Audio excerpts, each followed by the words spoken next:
The pitching needs for the Atlanta Braves this offseason wouldn't look so bad if they knew the health status of Joe Jimenez, Grant Holmes, and Reynaldo Lopez. We'll talk about that more on today's episode of Locked On Braves, so let's get into it.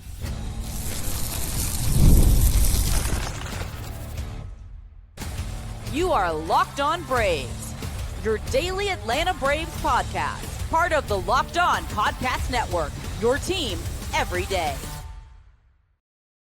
Hey, and welcome back to Locked On Braves, part of Locked On Sports Atlanta, where we cover your favorite Atlanta sports teams each and every day.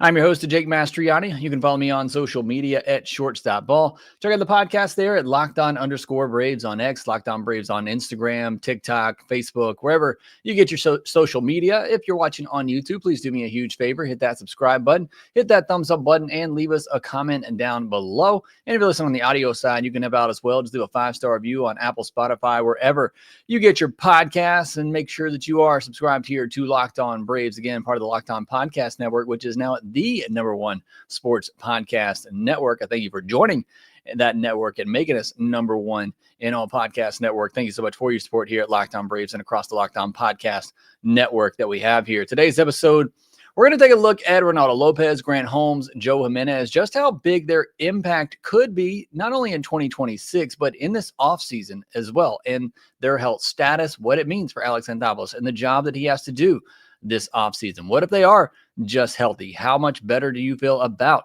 both the rotation and the bullpen? What do you do with Reynaldo Lopez and Grant Holmes? I'm going to answer all those questions on today's episode, which is brought to you by Game Time. Download the Game Time app, create an account, and use code LOCKEDONMLB for $20 off your first purchase. The Braves this offseason, we know they're looking to upgrade its starting pitcher. They're looking to make some changes in the bullpen after letting go of a couple of good guys and Kinley and Pierce Johnson. You got some holes to fill in that bullpen. You know there is a priority for Alex Anthopoulos this offseason and upgrading the pitching staff as a whole. You could already have those answers in place, though, I feel like, if you felt more confident in the health status of Reynaldo Lopez, Grant Holmes, and Joe Jimenez. We're going to focus on those three guys today. Take a look at each of them individually, what they could be, the value they could bring to this team in 2026. And we're going to take a look at what the rotation looks like if we just assume those guys won't be part of it, and if they are going to be part of it. Do the Braves really need to go out and make any moves in the pitching staff if all three of these guys can be counted on as being healthy for 2026? And what roles will specifically Lopez and Grant Holmes play?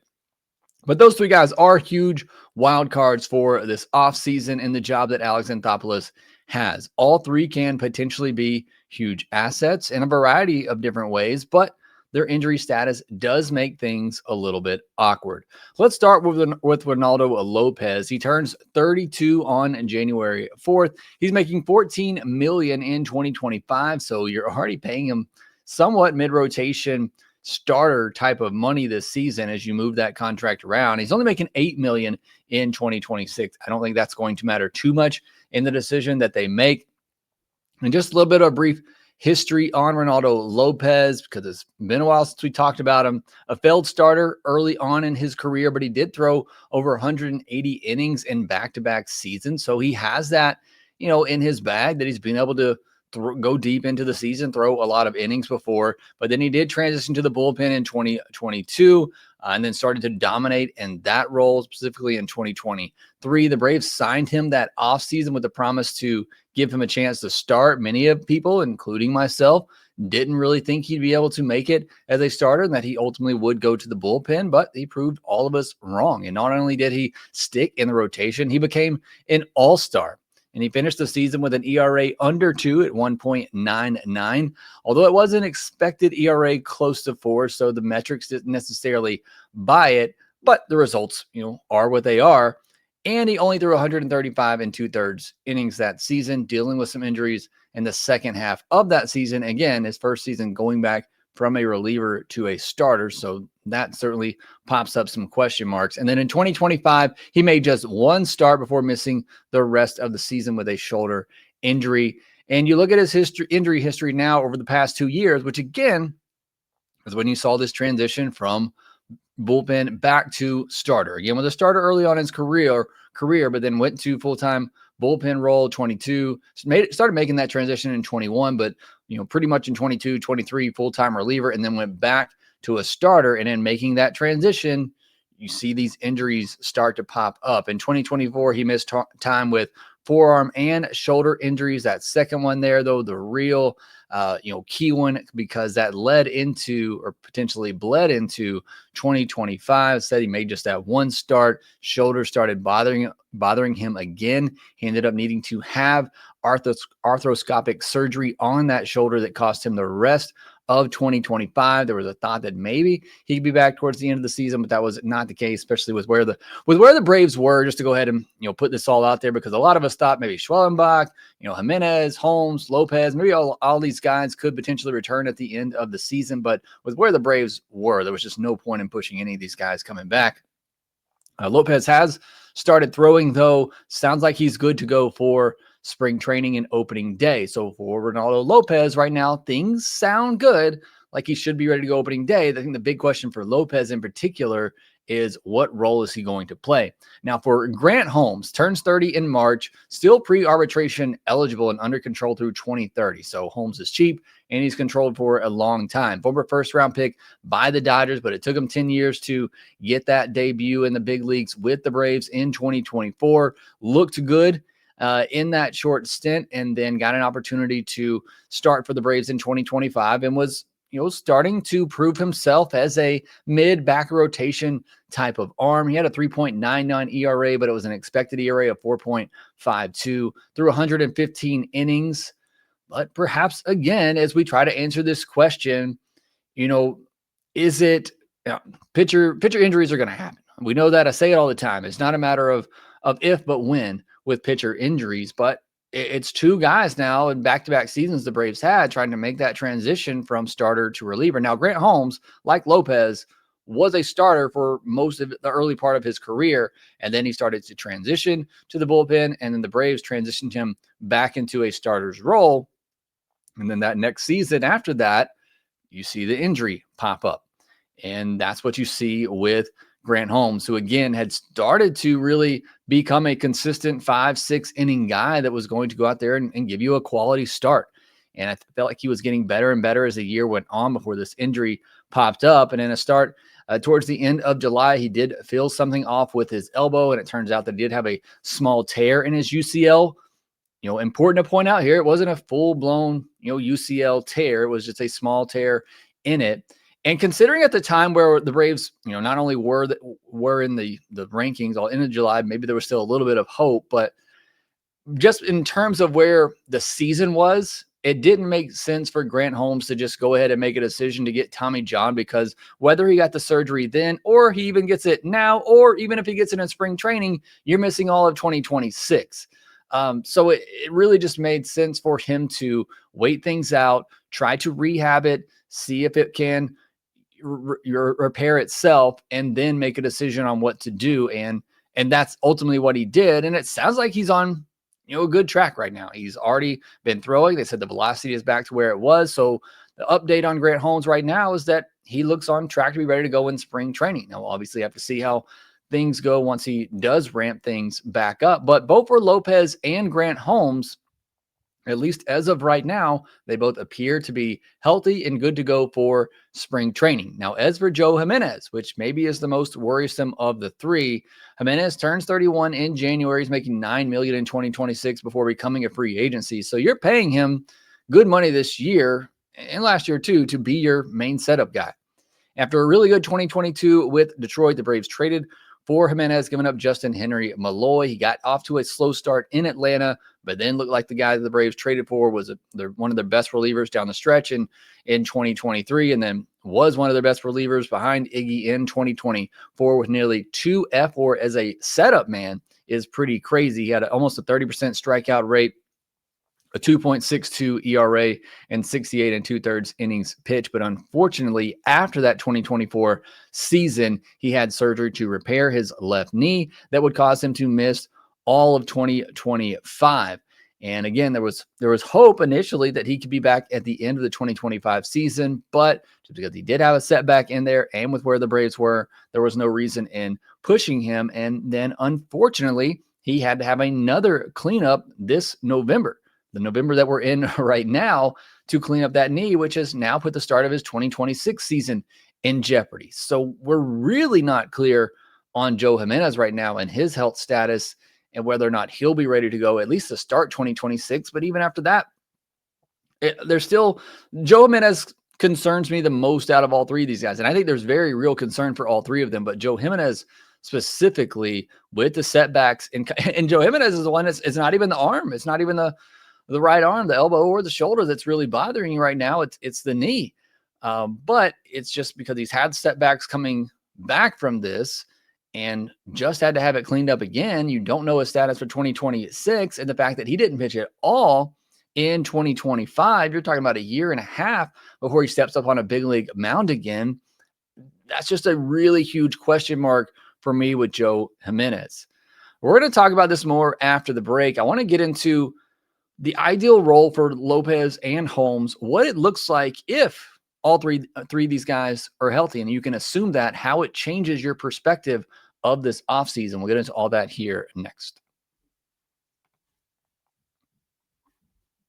The NBA is back, and there's no better place to get in on the action than FanDuel.com, sports betting partner of the NBA. Even if you missed the start of the game or want to ride the hot hand, FanDuel has live bets on everything you can want, even fourth quarter comebacks, who will score the next, all that right there on FanDuel. Plus, you can even combine your live bets into a same game parlay for a shot at a bigger payout. I'm checking FanDuel.com right now. The Braves still plus 2,000 odds to win the World Series. They're not buying into the Mauricio Dubon trade. They got other odds out there for the 2026 season as well for Major League Baseball, but they also have NBA odds out there, NBA's finals, awards odds, all of that. The 2025-2026 NBA regular season MVP favorite right now is Shai Gilgeous-Alexander. Pretty sure I know who he plays for, but you also have NBA Cup finals, all kinds of stuff out there right now. College football, NHL, college basketball, NFL, all the sports going on right now, except for the one we care about the most. Isn't that so sad? But you can check all that out at FanDuel.com. Also, make sure you visit FanDuel.com/playsafe for tools and resources to help you stay in control of the way you play. And right now, FanDuel is giving new customers $300 in bonus bets when your first $5 bet wins. So head to FanDuel.com to sign up and play your game with FanDuel, the official sports betting partner of the NBA. Thank you, as always, for making Locked On Braves your very first listen of each and every day. Go check out Locked On MLB for your second listen of the day. Slowly we'll get you caught up on everything happening around Major League Baseball. As much as I want to, I can't do it. I can't keep up with all 30 teams out there, but I do have you locked in and locked on to your Atlanta Braves. So make sure you're subscribed here to Locked On Braves. Have a lot more content coming your way as we gear up for the winter meetings. Hopefully AA's got another move or two up his sleeve before that happens, but we got a lot of build up to those winter meetings where we should see a lot of big deals go down. So make sure you are subscribed right here to Locked On Braves. Getting back into our discussion, though, talking about these three wild cards for the Atlanta Braves in this offseason and into 2026, Reynaldo Lopez, Grant Holmes, and Pierce Johnson. I want to take a look at the rotation and the bullpen and what they look like with and without these pitchers. So without these guys, you're not counting on them for 2026. Here's what it looks like in the rotation. Chris Sale, Spencer Schwellenbach, Spencer Strider, Hurston Waldrop, and Bryce Elder. You know, the season started today. You're not counting on anything from those guys. That's your rotation. With Joey Wentz backing them up, Didier Fuentes, J.R. Ritchie. That's not a bad rotation. It's really, really not. Schwellenbach's a bit of a question mark himself, although he did at least start throwing at the end of the regular season and was reported by AA a couple of weeks ago that he is pain-free. So you do feel a little bit more comfortable and confident about Spencer Schwellenbach, I think, at the moment. But that is also a wild card in there. Another wild card, you don't know what Strider's, necessarily going to look like. But, those guys, we feel like they're relatively healthy going into 2026. And that's not a bad rotation. Sell obviously just won a Cy Young. If he pitched enough innings last year, he would have at least threatened for the Cy Young. Schwellenbach was fantastic. Strider, up and down, certainly. Waldrop was fantastic. Elder was great to end the year. That's a good rotation. I think that's probably still a top 10 rotation in baseball, all those guys healthy. Now, obviously, you throw Lopez and Holmes in there, which we'll do in a second. You feel a little bit better. You put another. I think even if again, not considering Holmes and Lopez at the moment, if that's your rotation right now, I still think you want to add at least one more starter to this group and push either Waldrop or Elder out. Elder's out of options, so might play into Waldrop getting sent down, even though Waldrop's probably better than Elder. But I think even if this is your rotation, you don't count on Holmes or Jimenez, Holmes or Lopez in the rotation, you probably still want to get at least one more starter to create some more depth in your rotation. But it's not a bad rotation. It's not a bad rotation. Now, you look at the bullpen, on the other hand, and you're looking at Iggy and Lee in the bullpen. Now, obviously, you can fill out the rest of it with Aaron Bummer. You can fill it out with Jose Suarez, Dylan Dodd. You can hope that Dayswell and Lara are ready, and maybe you give Hayden Harris another shot in there. And that's your bullpen right now. If it's me, the guys that are on the 40-man roster right now, for me, the bullpen I'm putting together, not considering Jimenez and these other three guys or other two guys we're talking about, Iggy, Lee, Bummer, Suarez, Dodd, Dayswell, Lara, Harris. That's a pretty bad bullpen. That's not going to get it done. Like I said, in the rotation, you can get it done with Sell, Schwellenbach, Strider, Waldrop, and Elder. You can get it done with that. It doesn't leave you a lot of room for depth, but you can get it done with that rotation if healthy. You cannot get it done with Iggy, Lee, Bummer, Suarez, Dodd, Dayswell, Lara, Harris.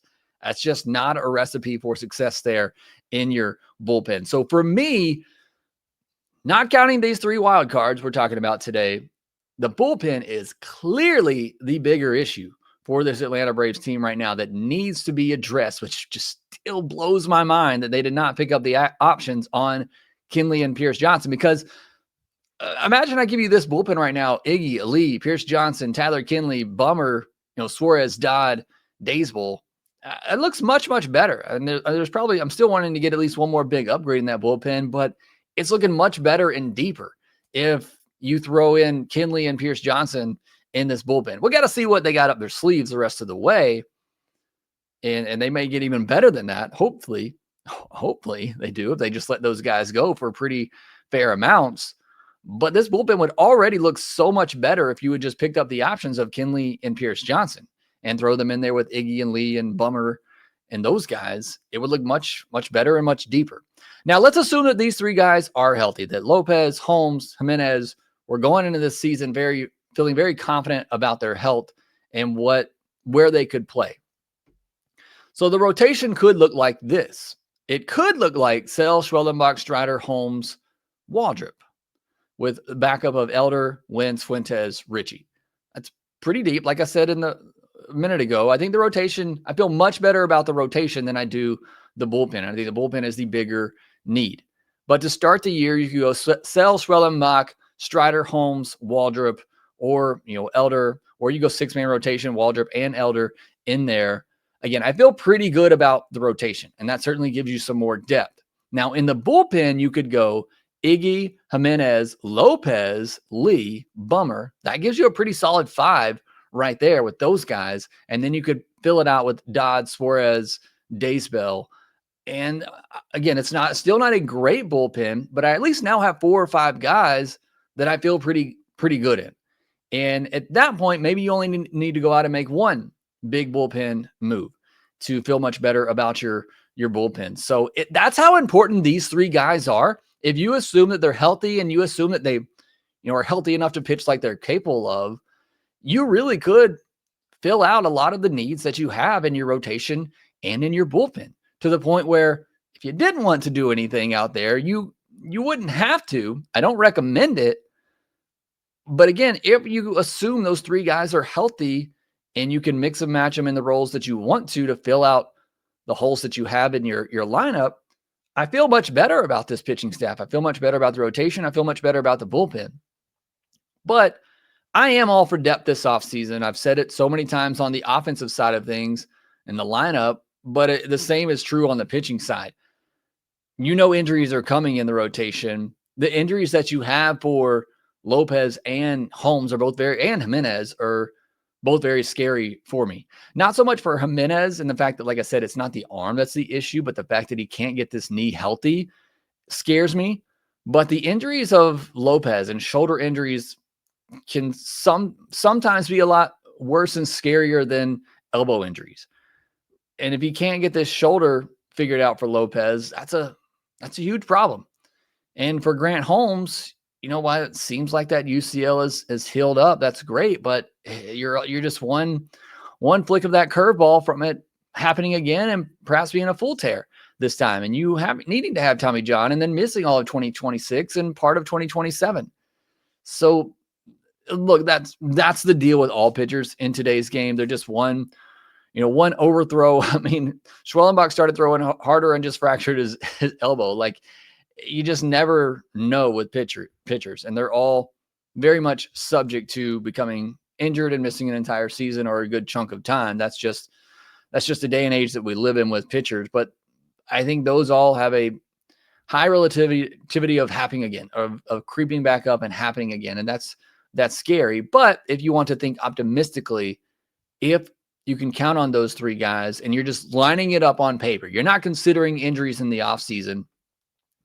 And you could even say this for the lineup too. If you're just thinking best possible outcome, all these guys stay healthy, this team's ready to go. Again, I know I'm the one that's been preaching as much as anybody. Go out and get depth. Don't sit back in your lineup. Go out and get another bat. Don't sit back in your rotation. Go out and get another arm. You got to address the bullpen. But I also can see the other point of view, which I get many comments on this too, that if you are thinking optimistically and you do just look at this team on paper and you look at what they've done in the past, what they're capable of, I could make a very strong argument this team's ready to go. But again, I would not advise that. And I do think that more depth is needed this off season. And I think at least a mid-rotation starter and at least two more bullpen arms still needs to be the task for Alex Anthopoulos, regardless of what you think of the status of Lopez, Holmes, and Jimenez. Now, next, I want to get into what I think is the ideal role for both Lopez and Holmes, considering their injuries. We'll get into that here next.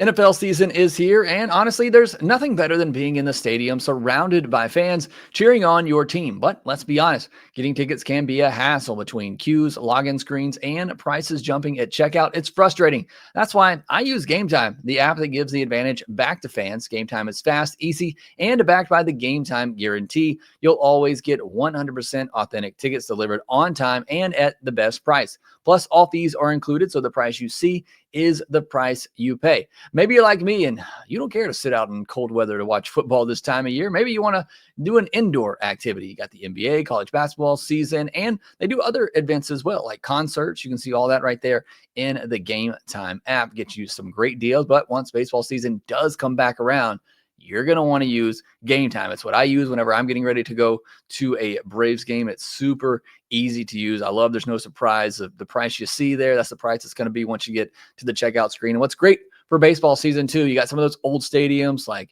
Wrigley and Fenway. You don't want your view to be obstructed. You can get the view from your seat. Download the Game Time app, create an account, use code LOCKEDONMLB. You're going to get $20 off your first purchase. Terms apply. Again, that's promo code LOCKEDONMLB for $20 off. Swipe, tap, ticket, go. Download Game Time today. I'm going to wrap things up here talking about the ideal role for Lopez and Grant Holmes. I do think that one of them needs to go to the bullpen, at least to start the season. But just because of what I mentioned earlier, where the rotation in the bullpen is, I think the bigger need is in the bullpen.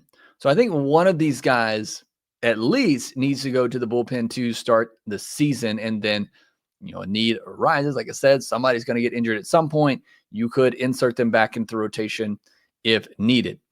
Lopez initially said he wants to be a starter. AA said they're going to bring him back as a starter. Then Lopez kind of backed off of that and said he'd be more open to going to the bullpen. For me, I lean towards putting Lopez in the bullpen just because I think he has the better possibility of being a shutdown setup type of arm there, perhaps even a closer.